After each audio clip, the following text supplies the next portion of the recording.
कौन आदमी 240 दिन आपने सबने किया, कौन परमानेंट हुआ है? क्या हो पाया कोई आप में से? 5-5 साल 10-10 साल 15-15 साल से आप लोग नगर पालिका नगर निगमों में ही सफाई कर्मचारी रहे होंगे, क्यों नहीं हुआ? जो चीजें हमें संविधान ने दी हैं, कानून बोलता है, उसको इंप्लीमेंट कौन करेगा? वही अधिकारी करेंगे, लेबर मिनिस्टर करेगा। लेकिन लेबर मिनिस्टर या लेबर के जो अधिकारी हैं निगमों के, वो इसलिए नहीं करेंगे क्योंकि वो उन्हीं लोगों के वंशज है जिन लोगों ने हमारा सदियों तक शोषण किया है। वो नहीं चाहेंगे आप लोगों को आगे बढ़ने देना। वो चाहेंगे कि आपको उतना मिले, सिर्फ आप खाली पेट रह सके, आधे पेट रह सके और अपने रोजी रोटी के लिए भागते रहे। आपको सोचने समझने की शक्ति वो देना नहीं चाहते, जिसका परिणाम ये है। अब से 50 साल पहले 40 साल पहले नगर पालिकाओं में नगर निगमों में भर्ती होती थी, वहां क्या था? समय अनुसार साल भर 2 साल 1.5 साल लोग परमानेंट हो जाते थे, अच्छी सैलरियां होती थी, लोगों ने तरक्की की, अपने बच्चों को पढ़ाया लिखाया है।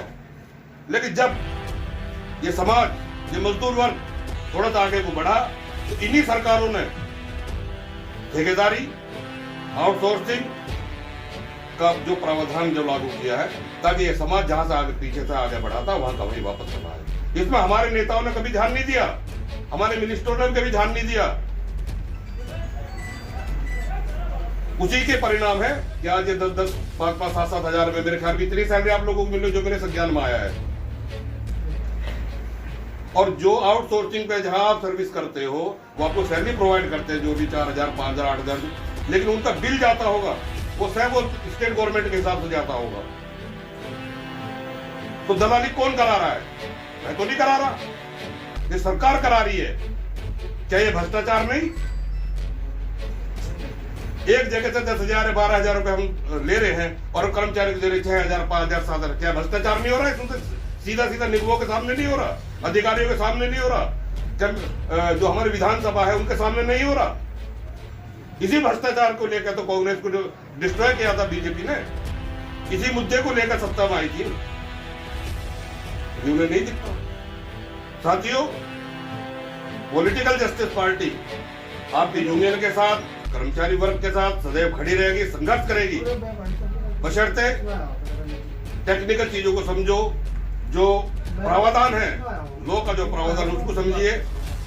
और जैसे कि अब भाई सुमित जी अध्यक्ष बने हैं, अब मैं इनसे भी कहूंगा कि आरटीआई डालिए, कंफर्म कराइए, शासन से, डिपार्टमेंट से कंफर्म कराइए कि ऐसा क्यों है, कौन ठेकेदार है, कितना ठेकेदार है, कितना उसको बिल पास होता। ये सारी चीजें टेक्निकल चीजें होती है, जो कानूनी चीजें होती है, उनको समाज अपने पास कलेक्ट कीजिए।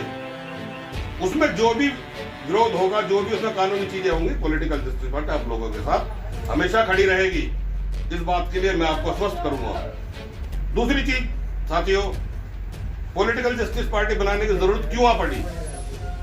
1948 में बाबा साहब ने कहा था, शेड्यूल कास्ट फेडरेशन में एक मीटिंग में कहा था उन्होंने, कि जब तक दलित, मजदूर, वंचित, शोषित लोगों के हाथ में शासन सत्ता नहीं आएगी, तब तक आप लोगों का भला कदाचित संभव नहीं है।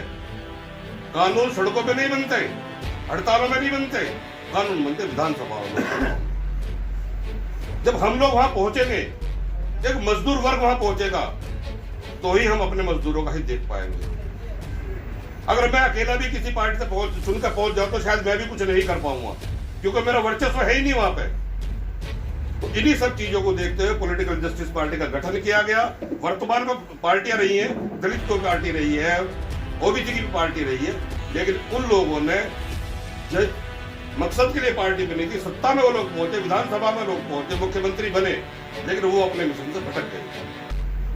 उन्होंने कभी इस मजदूर वर्ग के लिए, किसानों के लिए, सामाजिक असमानता, शोषित लोगों के लिए कभी कोई संघर्ष उन्होंने नहीं किया, ना ही वो कानून पास करा पाए।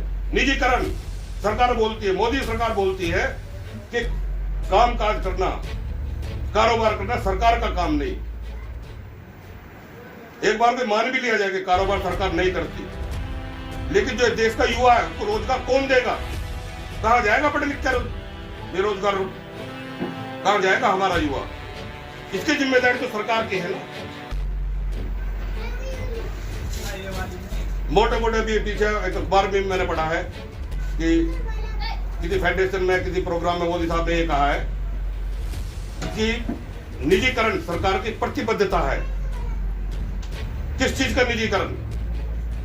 कोई उद्योगपति, अडानी, अंबानी, जो भी उद्योगपति हैं, प्राइवेटाइजेशन जो है, आप फैक्ट्री लगाइए, इतना दीजिए, रोजगार दीजिए युवाओं को, लेकिन सरकारी संपत्ति को बेच के और आप उन्हीं लोगों का शोषण करवा रहे हैं। ये तो सरकारी ना कानून है, ना ही संविधान में ऐसा लिखा गया। तो साथियों, बहुत सारी चीजें मैंने आपको बताई है, आपका अधिकार है संघर्ष करना। संयम बहुत जरूरी है, बिना संयम के संघर्ष नहीं होता। अगर आप 1 घंटा किसी का इंतजार नहीं कर सकते तो कैसे संघर्ष करोगे आप? वहां तो सदियां लग जाएंगे। किसानों को देख लो, 4 महीने से पड़े वो लोग, वो तो लाखों की तादाद में, हम तो यार सैकड़ों भी इकट्ठे नहीं हो पाते। मैं भी अगर गाजियाबाद से आया हूं, किसके लिए? आप लोगों के लिए आया हूं। मैं अपने लिए किसी नहीं आया, मुझे कोई यूनियन नहीं चला, नहीं नगर निगम में, नगर पालिका में। मैं आपसे मिलने आया, आपकी समस्या सुनना आया हूं कि मेरा समाज, मेरा मजदूर किस परेशानी में जूझ रहा है। और भी यूनियन है, क्यों नहीं करते वो लोग इस तरह का काम? क्यों विरोध नहीं करते? या तो वो गलत है, या फिर आप लोगों को सहयोग उन्हें नहीं मिल पाता। कभी या कहीं ना कहीं दोनों जगह तो रही होंगी।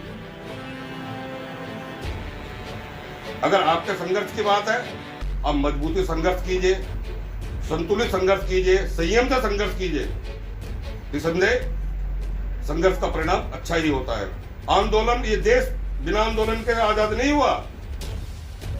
आज की सरकार बोलती है आंदोलन जो किसान कर रहे थे, आंदोलन जीवी बन गए, परजीवी बन गए। इस देश को आजाद कराने के लिए बहुत लंबे लंबे संघर्ष हुए, बड़े लंबे आंदोलन हुए हैं। क्या इस बात को भूल गए? लेकिन ये सारे आंदोलन उन लोगों के लिए थे। बाबा साहब ने कहा था कि हम, जब अंग्रेजों से ट्रांसफर टू पावर चल रहा था कि सत्ता किसको दी जाए, तो उन्होंने ये कहा था कि हम गुलामों के भी गुलाम हैं। ये जो हाई क्लास है, आपके गुलाम, हम इनके भी गुलाम हैं, हम तो दोनों के गुलाम हैं। देश की आजादी हो या ना हो, ठीक है, आप करोगे, लेकिन हमें पहले आजादी दो। आप तो चले जाओगे, हम जिनके, आप दोनों के गुलाम हैं, जब एक के गुलाम हो जाएंगे। तो इन्हीं सब चीजों 1930, 31, 32 जो गवर्नमेंट कॉन्फ्रेंस हुई थी बाबा साहब ने, वहां पर हमें वोट देने का अधिकार दिया गया। जो आप वोट डालते, ये ऐसा नहीं मिल गया कि हमें किसी ने गिफ्ट दे दिया हो कि हम गए जी वोट डालेंगे। आप उस चीज को पढ़िए और समझिए। उन्होंने इसलिए वोट देने का अधिकार हम लोगों को दिलाया था, कि अछूत समाज को दिलवाया था, जिनको शुद्ध समाज ही बोलते हैं, SC, ST, OBC बोलते हैं। वो इसलिए दिलवाया था कि ये अपने चुने हुए प्रतिनिधि भेजेंगे, संसद विधानसभा में जाएंगे और इन्हीं लोगों के लिए वो काम करेंगे। लेकिन वो लोग भी कम संख्या में होने के कारण इतना नहीं कर पाए, इसीलिए जरूरत आ पड़ी। भगत सिंह जी ने भी यही कहा था कि जब तक कोई भी सरकार किसान मजदूरों के हाथ में नहीं होगी, जो ही इनके नुमाइंदे अगर नहीं बैठेंगे, जब तक ये भला नहीं हो पाएगा। तो साथियों, पॉलिटिकल जस्टिस पार्टी का मेन उद्देश्य, हमने 26 नवंबर को संविधान दिवस में जब घोषणा की थी, पार्टी लॉन्चिंग की थी संविधान रानी झांसी रोड से अंबेडकर भवन में, तो हमने वहां स्पष्ट कहा था